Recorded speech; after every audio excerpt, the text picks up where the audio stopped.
بسم اللہ الرحمن الرحیم اور السلام علیکم۔ آج ہم انسانی رویہ کے ایک بہت ہی اہم خامی کی نشاندہی کر رہے ہیں اور اسے دور کرنے کے لیے نبوی نسخہ پیش کر رہے ہیں۔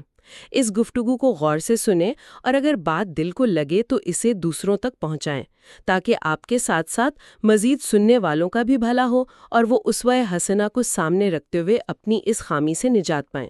تو آج کے اس مفصل جائزے میں ہم علم، نفسیات اور روحانیت کی ان گہرائیوں میں اترنے والے ہیں جہاں ہم گفتگو کے فن کو ایک بالکل نئے زاویے سے دیکھیں گے۔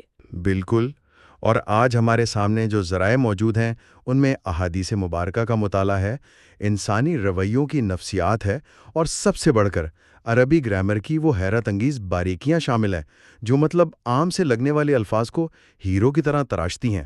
ہاں، چلے اس بات کی تہہ تک پہنچتے ہیں۔ ہم روزمرہ زندگی کی اس خامی کو سمجھتے ہیں جس کا سامنا ہم سب کو تقریباً ہر روز ہی کرنا پڑتا ہے، یعنی ضرورت سے زیادہ اور بے مقصد بولنے کی عادت۔ یہ ایک ایسا موضوع ہے جو بظاہر بہت سادہ لگتا ہے، لیکن اگر ہم اس کی تہہ میں جائیں تو یہ انسانی نفسیات کے بہت سے راز کھولتا ہے۔ صحیح۔ ہم اکثر دیکھتے ہیں نا کہ کچھ لوگ بس بولتے چلے جاتے ہیں، الفاظ کا ایک ایسا سیلاب ہوتا ہے جو تھمنے کا نام ہی نہیں لیتا۔ بالکل، اور مسئلہ طوالت کا نہیں ہے، مسئلہ یہ ہے کہ جب وہ گھنٹوں بولنے کے بعد خاموش ہوتے ہیں تو سننے والے کے ذہن میں کوئی ایک بات بھی ایسی نہیں ہوتی جو یاد رہ جائے۔ جی، اور اس ساری گفتگو کا کوئی اثر یا کوئی مقصد نہیں ہوتا، محض ایک شور ہوتا ہے جو فضا میں تحلیل ہو جاتا ہے۔ ایگزیکٹلی، اور میں یہاں یہ سوچنے پر مجبور ہو رہی تھی کہ آخر انسان اتنا بولتا کیوں ہے؟ عام طور پر تو ہم یہی سمجھتے ہیں کہ جو شخص محفل میں سب سے زیادہ بول رہا ہے وہ سب سے زیادہ پر اعتماد ہے، یا اسے سب سے زیادہ علم ہے۔ ہاں، لیکن جب ہم نفسیات کے ذرائع کو کھنگالتے ہیں تو معلوم ہوتا ہے کہ کہانی بالکل الٹ ہے۔ جی ہاں، یہ ایک بہت بڑی غلط فہمی ہے۔ دیکھیں، نفسیات کے ماہرین بتاتے ہیں کہ ضرورت سے زیادہ بولنا اکثر اوقات اعتماد کی نہیں بلکہ عدم تحفظ یعنی انسیکیورٹی کی نشانی ہوتا ہے۔ اچھا، انسیکیورٹی، وہ کیسے؟ جب کسی انسان کو اندر سے یہ محسوس ہو رہا ہو نا کہ شاید اس کی بات کی کوئی اہمیت نہیں، یا اسے ڈر ہو کہ خاموشی چھا گئی تو لوگ اس کی خامیوں کو دیکھ لیں گے، تو وہ الفاظ کا ایک پردہ کھڑا کر دیتا ہے۔ وہ اپنا ایک دفاعی حصار بنا رہا ہوتا ہے۔ بالکل، وہ سمجھتا ہے کہ شاید زیادہ بولنے سے وہ زیادہ ماہر یا قابل توجہ لگے گا۔ آج کل کے دور میں ویسے بھی جہاں اپنی بات منوانے کی دوڑ لگی ہے، خاموشی کو تو لوگ کمزوری سمجھنے لگے ہیں۔ یہ انسیکیورٹی والا پہلو واقعی سوچنے پر مجبور کر دیتا ہے۔ اگر ہم اس صورتحال کو سمجھنے کے لیے روزمرہ زندگی سے ایک تشبیہ نکالیں تو میں کہوں گی کہ یہ بالکل الفاظ کی مہنگائی ہے۔ الفاظ کی مہنگائی، یہ بڑی دلچسپ اصطلاح استعمال کی آپ نے۔ ہاں، جیسے ہم معاشیات میں دیکھتے ہیں نا کہ جب کوئی ملک بغیر سوچے سمجھے ضرورت سے زیادہ کرنسی نوٹ چھاپنا شروع کر دیتا ہے تو کیا ہوتا ہے؟ مارکیٹ میں نوٹ تو بہت آ جاتے ہیں لیکن ان کی قدر گرنے لگتی ہے۔ بالکل، ان کی قوت خرید تیزی سے گرتی ہے۔ بالکل اسی طرح جب کوئی انسان بے تحاشا بولنے لگتا ہے تو اس کے الفاظ کی مارکیٹ ویلیو گر جاتی ہے۔ 100% درست۔ وہ بولتا تو بہت ہے لیکن اس کی بات کا وزن، وقار اور اثر مکمل طور پر ختم ہو جاتا ہے۔ یہ الفاظ کی مہنگائی کی تشبیہ بہت ہی شاندار اور حقیقت کے قریب ہے۔ اور اس مہنگائی کا سب سے بڑا المیہ جانتے ہیں کیا ہے؟ کیا؟ یہ کہ زیادہ بولنے والا شخص صرف اپنا وقار ہی نہیں گراتا بلکہ وہ سامنے والے کا سب سے قیمتی اثاثہ بھی چھین رہا ہوتا ہے، اور وہ اثاثہ ہے وقت۔ یہ رویہ محض ایک ذاتی خامی تک محدود نہیں رہتا بلکہ سماجی زندگی میں یہ دوسروں کی صریح حق تلفی بن جاتا ہے۔ واقعی، اور اسی حق تلفی اور وقت کے ضیاع پر مجھے ایک انتہائی تکلیف دہ لیکن عام مثال یاد آ رہی ہے۔ جی بتائیں۔ فرض کریں کہ ایک شخص کسی شدید قانونی مشکل میں پھنسا ہوا ہے، اس کی ساری زندگی کی جمع پونجی یا شاید اس کی آزادی داؤ پر لگی ہے۔ وہ تو انتہائی پریشانی اور خوف کی حالت میں ہوگا۔ ایگزیکٹلی، اور وہ اسی خوف کے ساتھ کسی بہت بڑے اور نامور وکیل کے دفتر پہنچتا ہے۔ اب قاعدے سے تو ہونا یہ چاہیے نا کہ وہ وکیل ایک ایک سیکنڈ کا درست استعمال کرے۔ بالکل، خاموشی اور توجہ سے اس کلائنٹ کی اصل پریشانی سنیں اور اس کا کوئی حل نکالیں۔ ہاں، لیکن اس کے بجائے وہ وکیل صاحب اپنی کرسی پر ٹیک لگا کر اپنے پرانے مقدمات کی لمبی لمبی کہانیاں سنانا شروع کر دیتے ہیں، جو کہ بدقسمتی سے ہمارے معاشرے کا ایک بہت عام رویہ ہے۔ بالکل، وہ وکیل صاحب بتانا شروع کر دیں گے کہ میں نے 1998 کے فلاں کیس میں یہ کیا تھا، فلاں عدالت میں جج کو میں نے یہ لاجواب جواب دیا تھا۔ اور کلائنٹ وہاں بیٹھا اذیت کا شکار ہو رہا ہوتا ہے۔ ہاں، اب کلائنٹ کی جان عذاب میں ہے، اس کے سر پر تلوار لٹک رہی ہے، لیکن وکیل صاحب اپنی داستانوں کے سحر میں مگن ہے۔ یہ کوئی معمولی بات نہیں ہے، یہ ایک زبردست وقت کا ضیاع ہے۔ بالکل، یہ تو بہت بڑی زیادتی ہے۔ اس کلائنٹ کی زندگی کے وہ قیمتی لمحے جو اس کی پریشانی کے حل پر لگنے چاہیے تھے، وہ کسی اور کی انا کی تسکین کی بھینٹ چڑھ گئے۔ اس سے بڑی حق تلفی اور کیا ہو سکتی ہے؟ یہی وہ مقام ہے جہاں ہمیں رک کر سوچنا چاہیے۔ دیکھیں، جب کوئی انسان الفاظ کے نشے میں مبتلا ہو جاتا ہے تو اس کے اندر سے احساس زیاں ختم ہو جاتا ہے۔ وہ دوسرے انسان کی ضرورت کو مکمل طور پر فراموش کر بیٹھتا ہے۔ صحیح۔ اگر ایک انسان اس بات کو سمجھ لے کہ اس کی بے مقصد گفتگو کسی دوسرے کے لیے ذہنی اذیت اور وقت کا قتل بن رہی ہے تو وہ بولنے سے پہلے کئی بار سوچے گا۔ اور اس سے ذہن میں ایک بہت ہی منطقی سوال ابھرتا ہے کہ اگر طویل اور فضول گفتگو اتنی بڑی بیماری اور معاشرتی بگاڑ ہے تو پھر اس کا حل کیا ہے؟ مطلب ہم اس کیفیت سے کیسے نکل سکتے ہیں؟ یہ سوال ہمیں آج کے ذرائع کے سب سے روشن پہلو کی طرف لے جاتا ہے۔ اگر یہ بیماری ہے تو اس کا سب سے بہترین، آزمودہ اور بے مثال علاج نبی کریم صلی اللہ علیہ وسلم کی سنت مبارکہ میں موجود ہے۔ اچھا۔ اور اس شاندار تصور کو جوامع الکلم کہا جاتا ہے۔ صحیح بخاری اور صحیح مسلم کی ایک متفق علیہ حدیث ہے جس میں آپ صلی اللہ علیہ وسلم نے ارشاد فرمایا، اوتیت جوامع الکلم، یعنی مجھے جامع کلمات عطا کیے گئے ہیں۔ یہاں بات واقعی بہت دلچسپ ہو جاتی ہے۔ بظاہر مختصر الفاظ اور ان کے اندر معنی کا ایک جہان۔ یہ تو بالکل ایسے ہی ہے جیسے کسی نے دریا بلکہ سمندر کو کوزے میں بند کر دیا ہو۔ واہ، سمندر کو کوزے میں بند کرنا، یہ بہت بہترین تشبیہ دی آپ نے۔ ہاں، مطلب ایک چھوٹا سا برتن جس کی حدود بظاہر نظر آ رہی ہیں، لیکن جب ہم اس کے اندر جھانکتے ہیں تو اس میں ایک لامحدود، نہ ختم ہونے والا سمندر موجزن ہوتا ہے۔ بالکل، اور جوامع الکلم کا کمال یہی ہے کہ صدیاں گزر جاتی ہیں، حالات بدل جاتے ہیں، نئے معاشرتی اور معاشی مسائل جنم لیتے ہیں، لیکن لوگ انہی چند الفاظ کے سمندر میں غوطہ لگاتے ہیں اور اپنے دور کے مسائل کا حل موتیوں کی طرح نکال لاتے ہیں۔ تو کیا ہم اس بات کو مزید واضح کرنے کے لیے ان جامع کلمات کی کوئی عملی مثال دیکھ سکتے ہیں تاکہ ذہن میں یہ خاکہ مکمل طور پر واضح ہو جائے کہ ایک چھوٹے سے جملے میں اتنا بڑا سمندر کیسے سماتا ہے؟ یقیناً، اس کی سب سے نمایاں اور روزمرہ زندگی سے جڑی ہوئی مثال نبی کریم صلی اللہ علیہ وسلم کا ایک انتہائی مختصر فرمان ہے۔ آپ صلی اللہ علیہ وسلم نے فرمایا، الدین نصیحت۔ اس کا سادہ ترین ترجمہ یہ ہے کہ دین خیر خواہی ہے۔ بس الدین النصیحت، صرف 3 الفاظ؟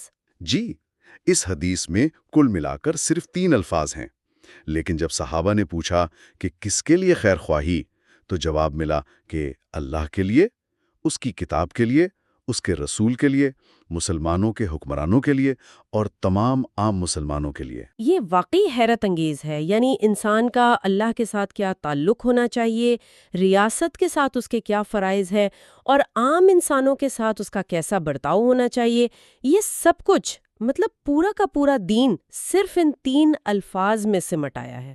یہی تو وہ حکمت ہے جو اللہ نے انسانوں کے لیے آسان کر دی ہے۔ اگر دین کو لمبے چوڑے فلسفوں اور پیچیدہ اصطلاحات میں بیان کیا جاتا تو شاید وہ صرف چند پڑھے لکھے لوگوں تک محدود رہ جاتا۔ ہاں، عام آدمی تو پریشانی ہو جاتا۔ بالکل، لیکن یہ مختصر اور جامع بات سیدھی دل میں اتر جاتی ہے۔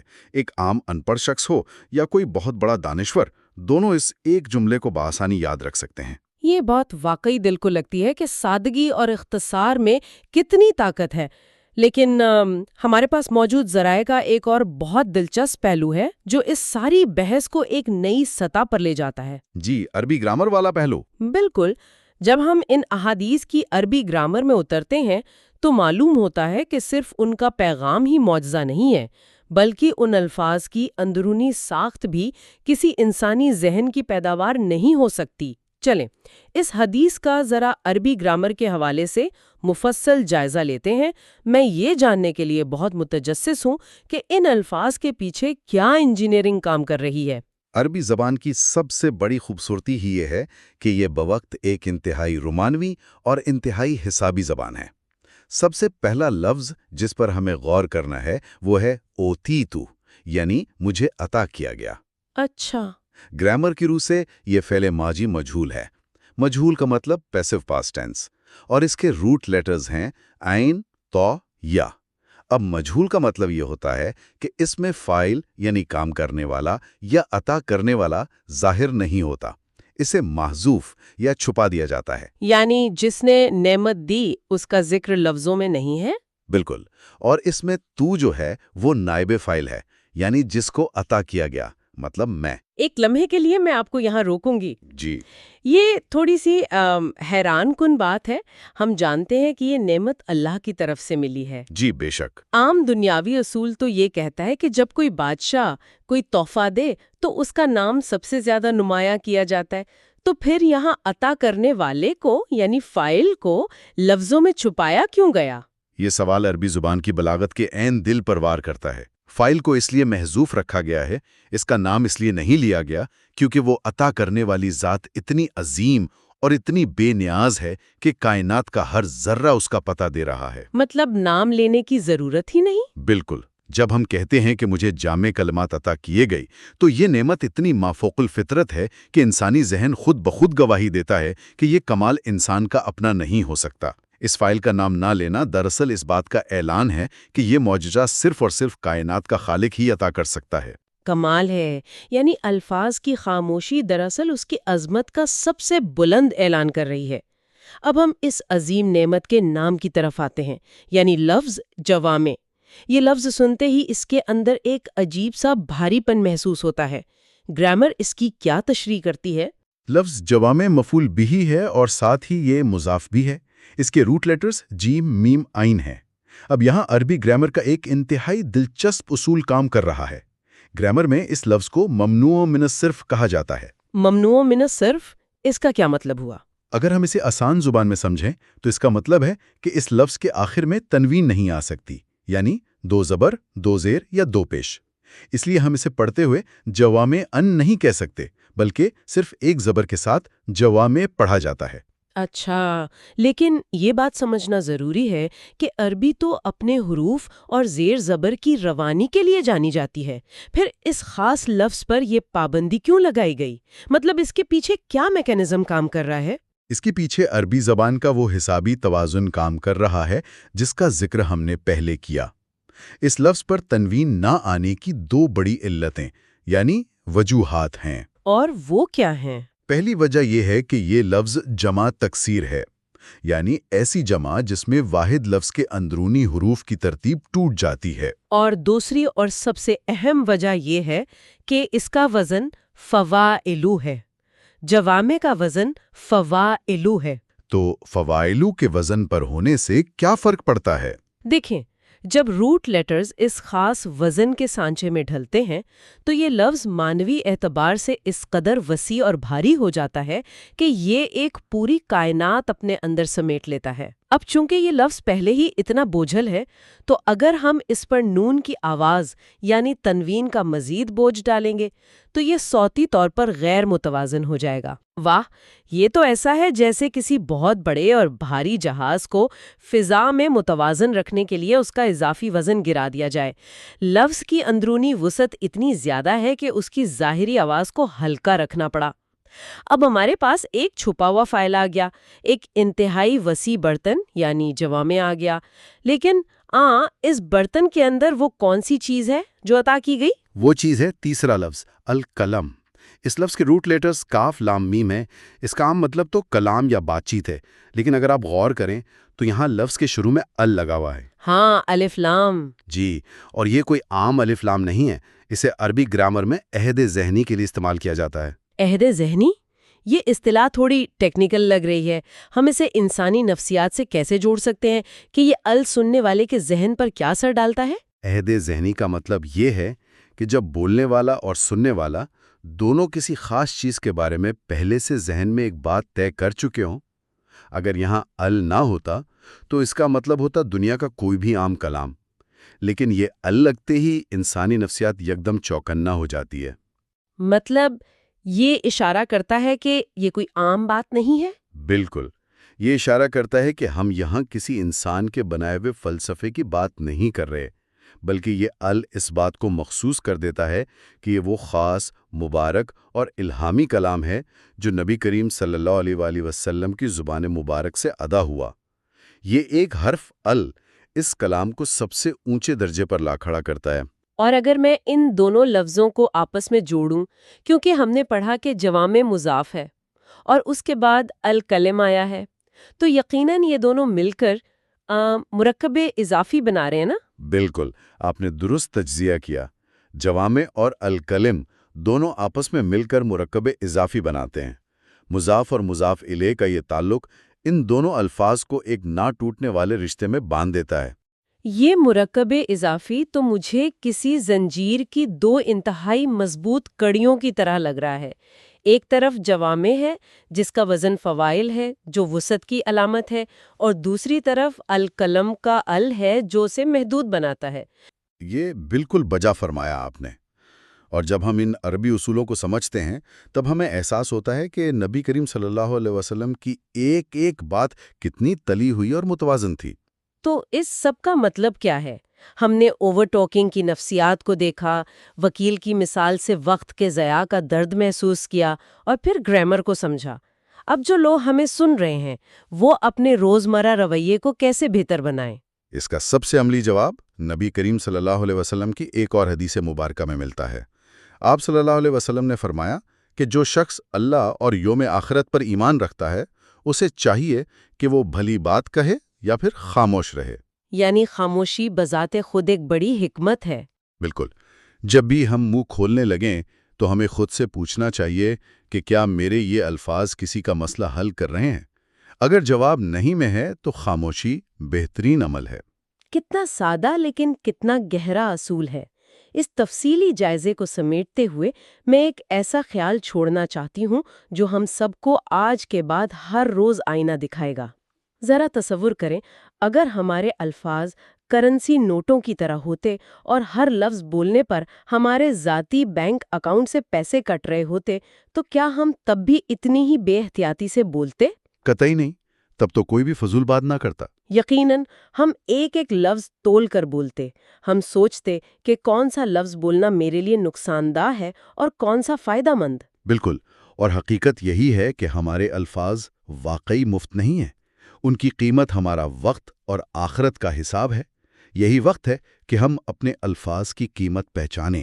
آئل علم ایجوکیشن سسٹم نے AI کی مدد سے یہ ویڈیو تیار کی ہے۔ اگر آپ چاہتے ہیں کہ ہم مزید ایسی احادیث کو آسان انداز میں سمجھائیں تو چینل کو سبسکرائب کریں، ویڈیو کو لائک کریں اور شیئر کریں، اور اپنی رائے کا اظہار کامنٹس میں کریں۔